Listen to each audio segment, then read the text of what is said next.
Henry, what do you call this room? This I call the green room, the green drawing room. And the reason's obvious. The reason, because it's green and gold. Now, tell me about the wall coverings here. Well, these are flock authentic. wallpaper. It's £45 a roll. You obviously pick things up from a variety of sources. Oh, yes, yeah. Car boots, jumble sales, auctions. I don't always buy anything, but if I see something that I like, then I go for it.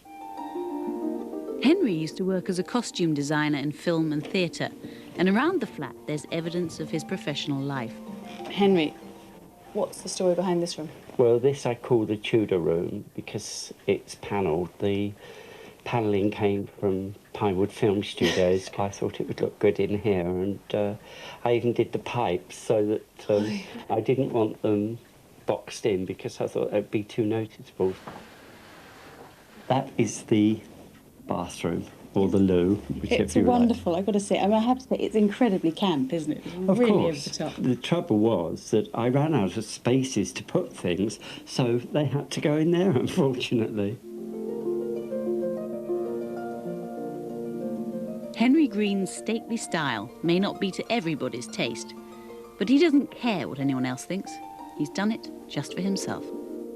I'm an individualist, always have been. I think we lack a lot of characters in this world today, and I think I'm a character. Although Henry's flat is tiny, his garden isn't. There's a 100-foot lawn, more than 2,000 flowers, and, like any other stately home, a waterfall, and even a lake in miniature. I just wanted a pond, but I wanted something that looked like a pond and not a puddle. And as the evening comes, it's back inside for dinner by candlelight in the Cardinal's room. Cheers then, Henry. Mind the crystal. Cheers. So this is all straight out of the stately kitchen then, is it? Well, it's out of my kitchen anyway. I would have liked a stately home, but it wasn't to be, and so I'm quite happy to live the rest of my life here. You've got a stately home. Yes, and I'm pleased with it. Even from the outside, there are hints that this house is a bit different.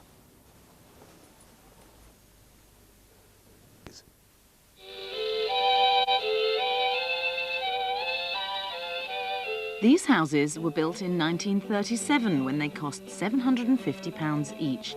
They offered buyers all the benefits of modern living, luxuries like indoor bathrooms, nice little gardens, and even, in a few cases, garages round the back. Of course, by now, most houses would have been modernised and renovated. Central heating, double glazing, TV aerial, the lot. But not this one, number 11, which remains, to this day, exactly as it was when the first owners moved in. It's a living museum, a shrine to 1937. The original owners never changed the heavy wallpaper and dark colours that were the fashion in the 30s. When the house came on the market, it was snapped up by 30s enthusiast Alex Williams. I peeped in through the letterbox and I noticed that the staining and graining and the glass was still original, and I thought, I'll bet the rest of it is. And lo and behold, it was. Alex not only bought the house, he set about filling it with furniture and fittings that were authentic to the period. I get up in the morning, and it isn't till I go outside that I realise I'm in the present. And that's hardly surprising when you realise the attention to detail. Everything from original light bulbs, to a tiny train set, to a 30s hi-fi with a giant speaker in the corner of the room. What do the neighbours think? Well, I've heard them dancing. Alex has drawn his family into his 30s dream, although his wife Carol seems less than totally convinced. There it is. And do you share in this enthusiasm and excitement? I'm happy for Alex. That's very diplomatic, isn't it? This is a very exciting cooker. It's got a number of features on it which certainly turned me on. I can burn them as well on that as I can on an electric cooker. I mean, this is a wonderful shot that you see now when they go right inside the museum. For a special family evening, Alex shares with Carol and daughter Emma the delights of a silent movie. This is an early Hitchcock. But in one room, the 30s are banned and the 90s are alive and strumming. Emma's room is decorated in the height of teenage chic, packed full with techno gear. Record player, hi-fi, freezer, video, computer, guitars all over the place, microphones. But despite these odd concessions to the present, there's no doubt at all where Alex Williams' own heart lies. I think I'm home in the 30s, to be honest. I feel as if this is a place to be.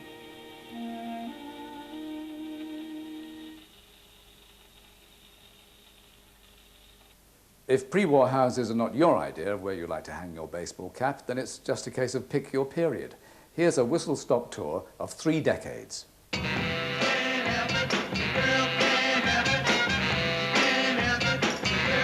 New Yorker Sparkle and her boyfriend Yasha live in North London.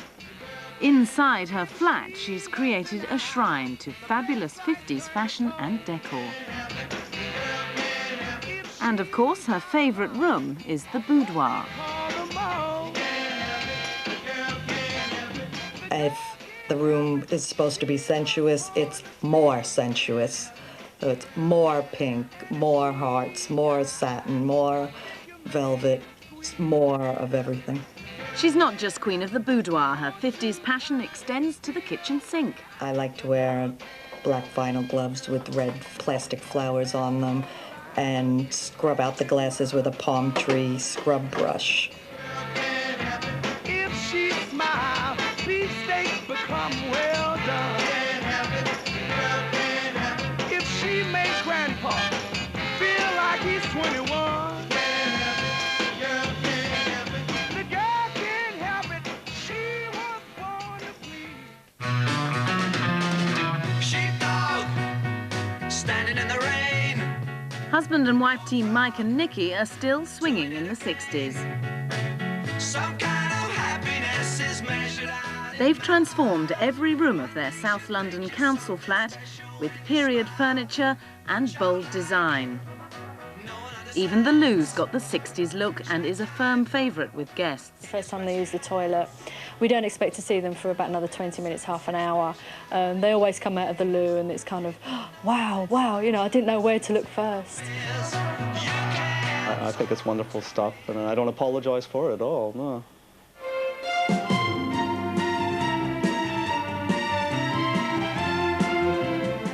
Richard and Angie's East London council flat is a monument to 70s bad taste.